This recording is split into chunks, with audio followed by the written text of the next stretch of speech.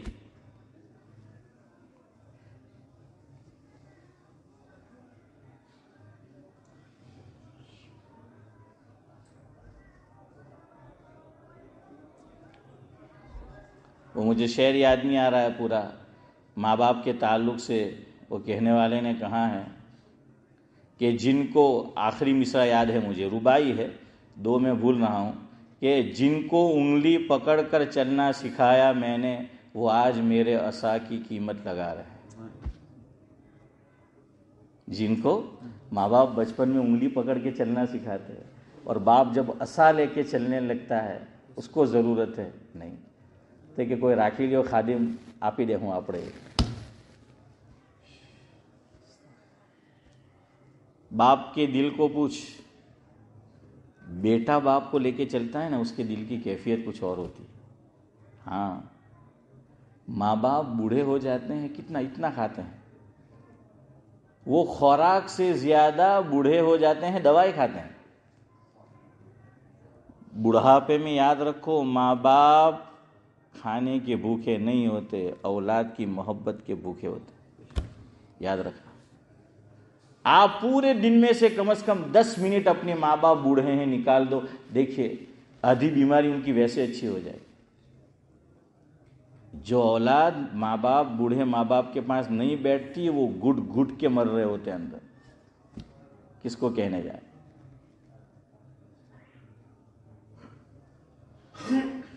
خیر بہرحال، تو میں آپ کو اس پہ لانا چاہتا ہوں، زکوٰۃ پہ۔ زکوٰۃ نکالنا کب آسان ہوگا؟ اللہ نے یہ ذہن بنایا کہ اصل مالک کون ہے؟ اللہ ہے۔ اصل مالک کون ہے؟ اللہ ہے۔ 40 تک انشاءاللہ ختم کرتے ہیں۔ اصل مالک اللہ ہے، اور جب مال اللہ نے دیا، جیسے باپ بیٹے کو بعض مرتبہ دیتا ہے، کچھ سیب دے دیا، اورنج دے دیا، اور پھر بیٹے سے مانگتا ہے کہ اللہ مجھے دے، ہیں یہاں امتحان ہو جاتا ہے۔ تو بعض ہوتے ہیں وہ سوچتے ہیں کیا تو باجی تو آپ لو، ابا نے دیا ہے وہ فوراً دے، اور بعض بچے اتنے بھولے بھالے، باپ تو اس میں سے کچھ مانگتا ہے، لیکن بعض بچے وہ پوری کی پوری چیز باپ کو تھما دیتے۔ سمجھ جاؤ یہ انشاءاللہ بڑا ہو کے قدر کرے گا۔ اور کچھ بچے بچپن سے ہیں، آپ نے دیا، باپ نے دیا، باپ مانگتا ہے کیوں گال لو، ہاں،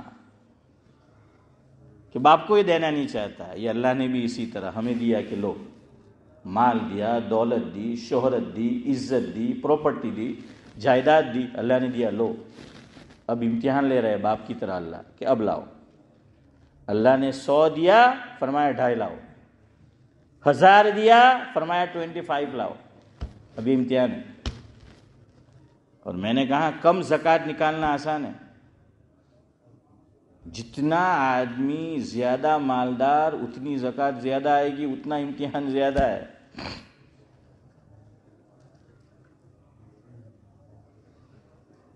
تو بھائی زکوٰۃ کا یہ فلسفہ ہے۔ اللہ کہتے ہیں بھائی کیوں تمہیں مشکل ہو رہا ہے؟ یہ میں نے دیا ہے، یہ میری ملکیت ہے۔ میں قرآن سے اور بھی ثابت کر سکتا تھا، لیکن وقت نہیں ہے ابھی، تو چلے اب اس پر آتے ہیں۔ کل کی بات میں سمجھا رہا تھا کہ اب اصل مالک تو اللہ تعالیٰ ہے، لیکن اللہ تعالیٰ نے ہی ہمیں عارضی طور پر کیا بنا دیا؟ کچھ چیزوں کا مالک بنا دیا۔ اب ملک کی 2 قسمیں ہیں، ایک کا نام ہے ملک ناقص، جیسے ہمارے ابراہیم بھائی نے کل فرمایا کہ ادھوری ملکیت، اور دوسرے کا نام ہے ملک تام، یعنی پوری ملکیت۔ کیا معنی پوری کی؟ 3 باتیں ہوں، آدمی اس چیز کا مالک بھی ہو، اس کا قبضہ بھی ہو، اور اس میں وہ تصرف بھی کر سکے۔ یعنی جہاں چاہے جیسے چاہے وہ جب چاہے خرچ کر، اس کا معنی تصرف. تو 3 باتیں ہو تو اس کو ملک تام کہتے ہیں. جلدی بولو. نمبر 1 مالک تو ہے اور قبضہ بھی ہے ساتھ میں اور تصرف کا بھی حق حاصل ہے. دوسری ملک ناقص، اس پہ زکوٰۃ نہیں آئے گی، اس پہ زکوٰۃ نہیں آئے گی. ملک تام پہ زکوٰۃ آئے گی. اور یہ آپ سمجھیں گے، یہ فلسفہ بہت سی جگہ آپ کو کام دے گا. مثال لے لیجئے، ایک عورت غریب ہے، غریب مرد کے ساتھ شادی ہوئی، غریب گھرانے میں، مالدار گھر سے تعلق تھا، لڑکی مالدار باپ کی بیٹی تھی، لیکن شادی غریب آدمی سے ہوئی، شوہر غریب ہے، وہ غربت والی زندگی گزار رہی ہے. والد کا انتقال ہو گیا اور والد ترکے میں کروڑوں کی جائیداد چھوڑ کے دنیا سے گیا ہے، کروڑوں کی. اب جیسے ہی آدمی کا انتقال ہو جاتا ہے، وارثین آٹومیٹکلی اس کے کیا ہو جاتے ہیں؟ حقدار ہو جاتے ہیں. یاد رکھنا. ہاں، یہ اللہ تعالیٰ کی طرف سے. بلکہ یہاں تک لکھا فقہا نے کہ ایک باپ کے 3 بیٹے تھے اور ایک نے اس کو پیچھے مڑ کر نہیں دیکھا باپ کو، یہاں تک کہ جنازے میں بھی شریک نہیں ہوا، اتنا نافرمان. اور باپ اسٹمپ پیپر پر لکھا کر گیا ہے کہ میری فلاں جو اولاد ہے، میرا فلاں لڑکا ہے، یہ بڑا میرا نافرمان ہے، میرے ترکے میں سے اسے 1 پھوٹی کوڑی نہ دی جائے. اور اس پہ بڑے سے بڑے زمانے کے بزرگ کی دستخط ہے، وٹنس کے طور پر سمجھ لو. ویسے نہیں بننا چاہیے ایسے معاملات میں وٹنس، لیکن ہے، سمجھ لو. اب دنیا کے کسی مفتی صاحب کے پاس پہنچ جائے گا وہ لڑکا، ہاں یہ باپ کی اس نے نافرمانی کی، خدمت نہیں کی، اللہ چاہے گا سزا دے گا، گنہگار ہے وہ، لیکن باپ کے مال میں وہ وارث بنے گا. یہ اللہ تعالیٰ نے فکس کر دیا ہے. میں اور آپ چاہ کر بھی اسے محروم نہیں کر سکتے. ہاں، ایک صورت ہے کہ زندگی میں وہ سب کچھ دے دیتا ہے، 2 بیٹے کو دیا، 1 کو کچھ نہیں دیا، وہ الگ بات ہے. لیکن وہ گفٹ ہے، بخشش ہے، جس کو ترکہ کہتے ہیں، میراث کہتے ہیں. یہ انتقال کے بعد تقسیم ہوتی ہے. اس میں اللہ تعالیٰ نے خود حق رکھ دیا ہے حقداروں کا. اب بھائی ظالم ہے، یعنی جو مر گیا، انتقال کر گیا، اس کی بیٹی غریب ہے، غریب گھر میں شادی ہوئی. اب بھائی بہن کو مال نہیں دے رہے، حالانکہ وہ اس کی حقدار ہو گئی، آٹومیٹکلی وہ حقدار ہو گئی. اب وہ غریب ہے اور کسی مالدار کے پاس جا کر کہتی ہے کہ مجھے زکوٰۃ دیجیے، میری گھر کی حالت بہت نازک ہے، غربت میں زندگی گزر رہی ہے، آپ مجھے زکوٰۃ دیجیے. آپ میری بات سمجھے ہوں گے، کل اور آج ملک ناقص اور ملک تام، تو میں آپ کو جو ہے وہ جواب نہیں دوں گا، آپ مجھے جواب دیجئے. پھر میں دہراتا ہوں، باپ کروڑوں کا مالک، بیٹی کی غریب گھرانے میں شادی ہوئی، کھانے کے بھی ہاں کہ کھانا بھی میسر نہیں ہے، اور باپ کا انتقال ہو گیا، کروڑوں کی جائیداد چھوڑی، بھائی دے نہیں رہے، یہ حقدار ہو گئی ہے. اب یہ مالدار کے در پر آتی ہے اور آ کر کہتی ہے مجھے زکوٰۃ دے دو، تو کیا فرماتے ہیں آپ؟ زکوٰۃ اس کو ملے گی؟ نہیں دے سکتے، نہیں دے سکتے. جزاکم اللہ، آپ سمجھ گئے. اب جواب دو، کیوں دے سکتے؟ وہ تو ادھر اس میں تو اس کو کروڑ ملنے والے یا لاکھ ملنے والے، قبضہ نہیں ہے. جزاکم اللہ. کیا ہے یہ؟ ملک ناقص ہے، اس کا قبضہ نہیں ہے. جب اس کو مل جائے گا تو وہ زکوٰۃ نکالے گی. سمجھ آیا؟ دوسری مثال لے لیجیے.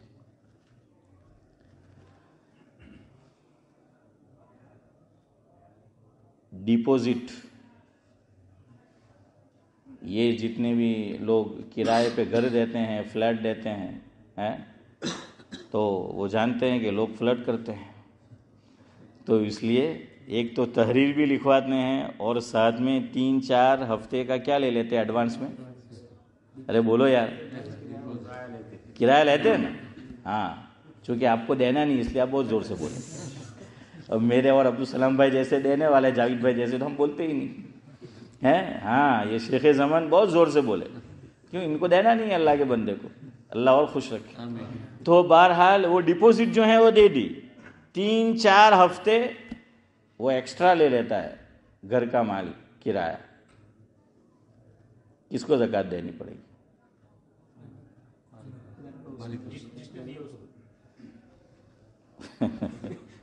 ارے بولے اب آپ پھنس گئے نا. کیا مالک کو؟ کیوں؟ کون مالک؟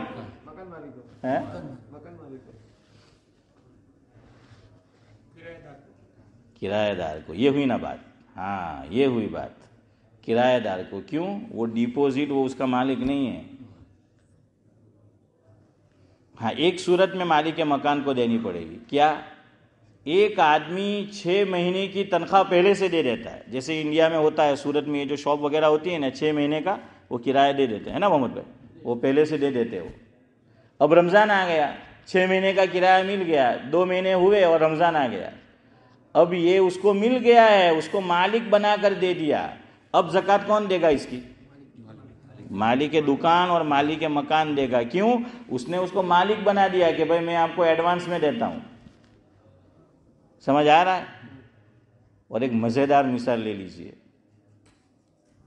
اگر آپ میں سے کوئی جواب دے تو واقعتاً وہ بڑا ذہین آدمی ہے, اگر دے گا تو بڑی عمدہ مثال ہے. پھر بات ختم کرتے ہیں. رہن جانتے ہو આપણે તો ગુજરાતીમાં ઇબ્રાહીમભાઈ શું કે કોઈના પાસે મુકાવે સોનું મૂકી જાય ને પૈસા લઈ જાય તેને શું કે ગીરવે. જઝાક અલ્લાહ. હે જાવેદભાઈ, ગીરવે.